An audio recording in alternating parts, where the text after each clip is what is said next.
Le défenseur des enfants a 3 pieds au sein de l'institution des défenseurs des droits. Vous l'avez dit, la défense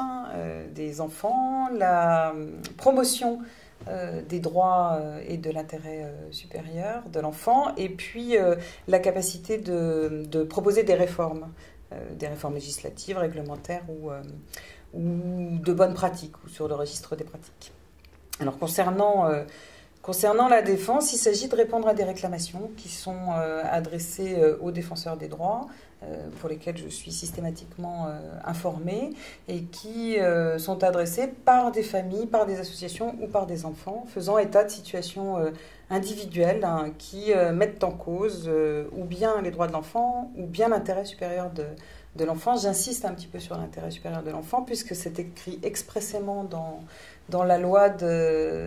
organique de mars 2011, et qui n'était pas précisé dans la loi de 2000 qui avait institué le défenseur des enfants. Voilà pour l'aspect défense. Pour l'aspect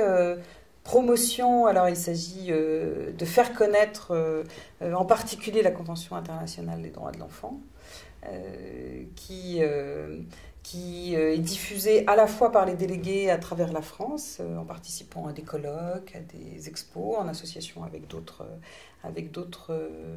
partenaires, associations ou institutionnels. Et puis aussi les jeunes ambassadeurs du défenseur auprès des enfants, qui sont chargés de promouvoir les droits en général, avec l'entrée de la Convention internationale des droits de l'enfant en particulier, dans des établissements scolaires, aux élèves de 5e et 4e, mais aussi dans des établissements spécialisés, accueillant des enfants qui peuvent être placés, ou encore à l'hôpital. Alors effectivement, la loi organique prévoit des pouvoirs de proposition, mais aussi de sanction. La question des propositions rejoint l'enjeu des réformes, à la fois, je vous le disais, des textes, mais aussi des pratiques. Et puis, nouvellement, dans les relations avec les institutions judiciaires, on peut aussi s'adresser aux juridictions pour faire des observations. Et on peut aussi accompagner physiquement les requérants, les réclamants auprès de nous, qui s'adressent à la justice dans le cadre d'une audience, ou que ce soit une audience de cabinet comme on la connaît souvent en matière de protection de l'enfance, ou bien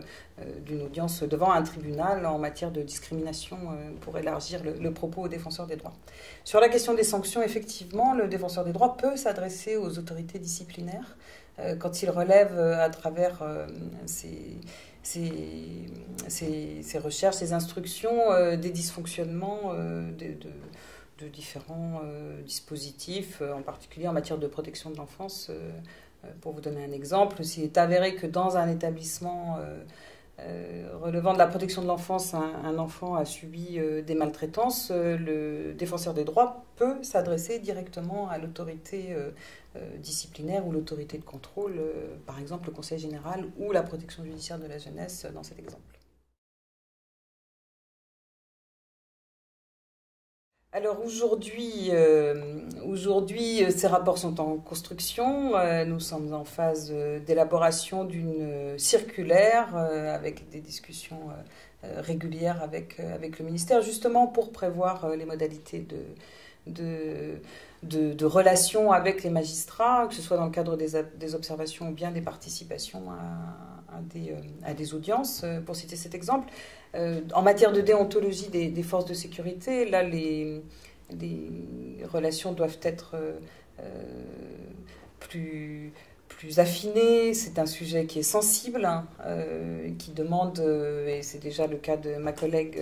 Françoise Motte, qui est adjointe du défenseur des droits sur ces questions, où elle est régulièrement en relation avec les parquets sur des difficultés particulières.